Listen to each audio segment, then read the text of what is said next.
A riqueza, segundo o ensino o Espiritismo, é uma prova muito difícil. Ela existe como ferramenta para o progresso da humanidade, principalmente falando em questões sociais e econômicas. Contudo, vemos que são raros os que fazem bom uso a esse instrumento evolutivo, levando em conta que a maioria se perde no meio do caminho em seu verdadeiro propósito nesta encarnação. Quando invigilantes, esquecemo-nos, em meio ao dia a dia, que viemos a este plano de provas e expiações para desenvolver e aprimorar a nossa alma e as nossas virtudes. Para tanto, compreendemos quando o apóstolo Lucas diz: ninguém pode servir a dois senhores, porque ou odiará a um e amará ao outro, ou se prenderá a um e desprezará o outro. Não podeis servir simultaneamente a Deus e a Mamon. No sentido de que, ao dar mais valor às coisas materiais, passamos a desmerecer as espirituais, e vice-versa. Antes de nos aprofundarmos sobre essa afirmação, é necessário entender que Mamon, segundo a tradução literal da palavra do aramaico, diz respeito justamente à riqueza propriamente dita, precisamente na ideia de riqueza material. Nesse sentido, pensando também sobre a introdução feita até aqui, notamos que o ensinamento de hoje nos faz refletir sobre a divisão que há entre aqueles que dedicam suas vidas às questões materiais e aos que se empenham às espirituais.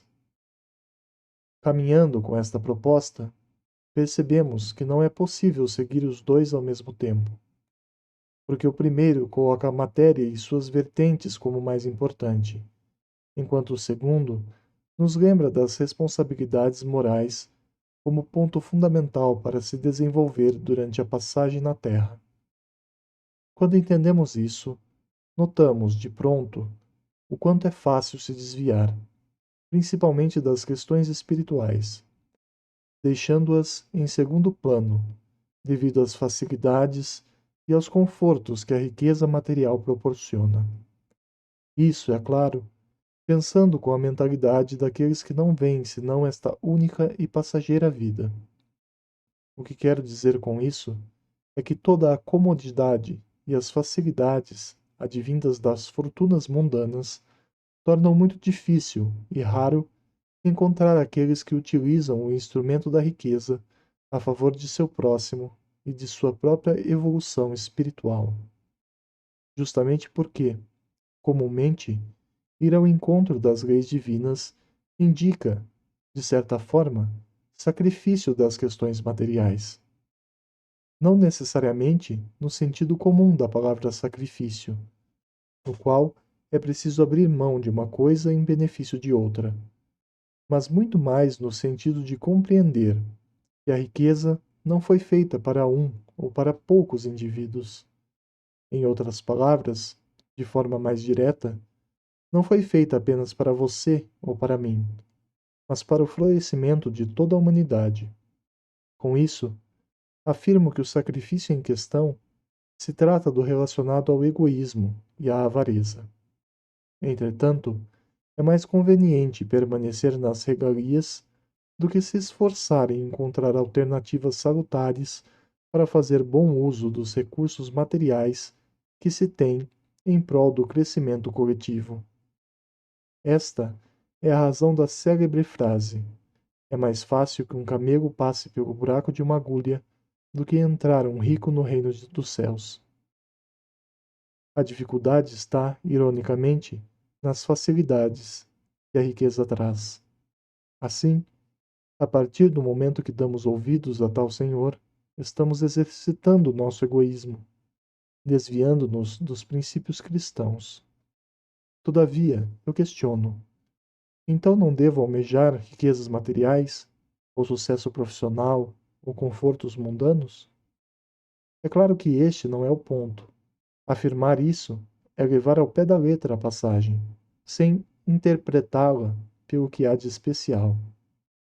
A grande lição não está em se abster dos recursos e dos benefícios materiais, mas em aprender que aquilo que existe de mais significativo nesta vida advém do bom uso que damos a esses mesmos recursos, levando sempre em conta, e em primeiro lugar, qual é a bênção espiritual que pode vir do uso consciente da riqueza à luz da caridade.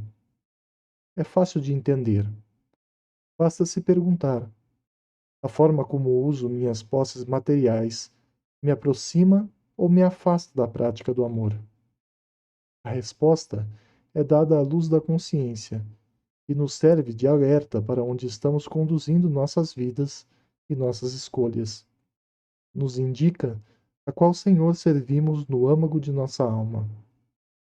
Todos os dias podemos escolher entre sermos ricos na carne ou no espírito. Portanto, perguntamos-nos: estamos acumulando e dando real valor a qual riqueza em nosso futuro? A questão nos ajuda a despertar para a lição de hoje. Apenas muito desprendidos da matéria é que podemos compreender a fortuna milagrosa que existe em servir a Deus, cultivando as leis morais e desenvolvendo-nos espiritualmente. Conforme nos desapegamos cada vez mais dos atributos materiais, aprimoramos as virtudes da alma, que permanecem conosco para sempre. É aqui que podemos citar o trecho encontrado no capítulo de hoje, que conta a história de um jovem que julgava cultivar todos os preceitos das leis mosaicas desde que nasceu, e mesmo assim, pergunta a Jesus o que precisa fazer para adquirir a vida eterna. O mestre o fala para doar tudo o que tinha aos pobres e o seguir. Então o jovem se vai, tristonho, pois tinha muitas posses. Este é o exemplo de que é impossível servir a Deus de toda a sua alma se lhe for mais importante o dinheiro antes da oração, ou as propriedades materiais antes da compaixão com o próximo. Como dissemos anteriormente, prioridade é a chave. Estamos priorizando o que em nossas vidas? Esta resposta nos dá o privilégio de rever nossa comunhão com Deus. Reflitamos. Mais além, Jesus demonstra nesta passagem, de forma intrínseca, porém clara, que não há vida eterna na matéria, ou nas riquezas mundanas, ou nas posses e conquistas nesse plano encarnatório.